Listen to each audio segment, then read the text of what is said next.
Assalamu alaikum, beautiful students. Hope you are doing well, safe and sound at home. I'm sure my brilliant students, lecture number 1 is clear. Let's move to lecture number 2 and continue unit 1, physical quantities and measurement. Today I want to tell you what is physical quantities.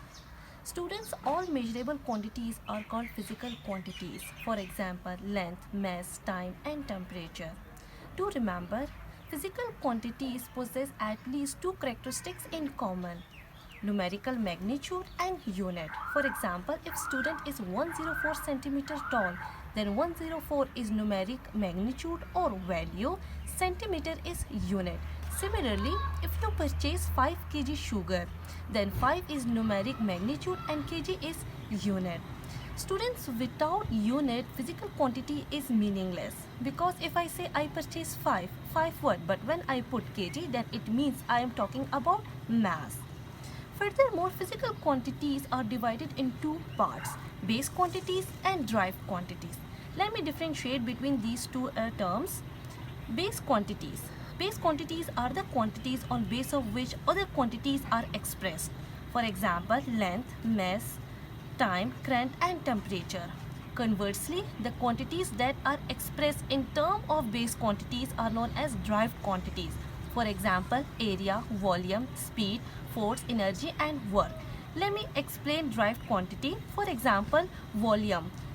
Formula used for volume is length into length into length. If you see, length is base quantity. So when I use base quantity in here and I use 3 times one base quantity, then it means I derived another quantity. That's why the volume is derived quantity. Hopefully student, this term is clear for you. Let's move to next topic, which is international system of units. Beautiful students and my lovely students, measuring is not simply counting. For example, if you need milk or sugar, then how much quantity is required? So some standard quantity is needed, and then compare that standard quantity with unknown quantity. Once standard is set for quantity, then it is expressed in terms of standard quantity, which is known as unit.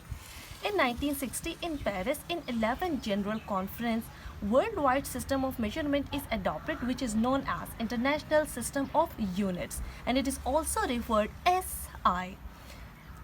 Students, let's see the SI unit for base quantities as well as for derived quantities. So differentiate between these two terms, and the base quantities are known as base units and derived quantities are derived units. Base units. The unit that describe base quantities are called base units.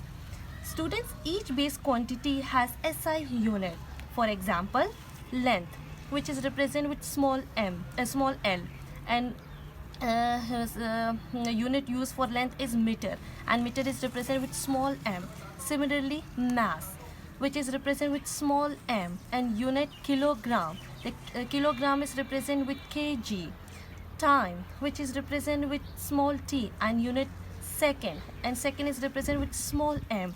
These are quantities and these are units. On the other hand, derived units. The unit used to measure derived quantities are known as derived units.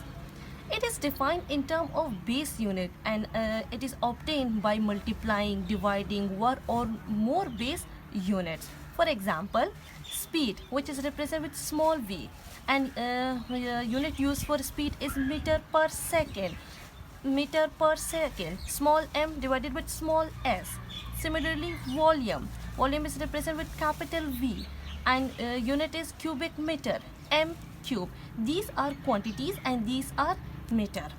Let me explain derived units for you in more detail. For example, force. Formula used for force is mass multiplied with acceleration. Mass is represented with small m, acceleration with small a. Mass is base unit, I told you, and acceleration is already derived unit. So the force becomes derived unit or derived quantity, because I used one base unit and one derived unit. Similarly, speed, distance divided by time, it is formula.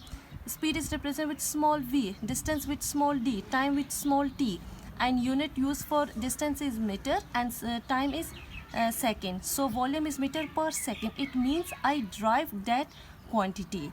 That is why speed is derived unit or derived quantity.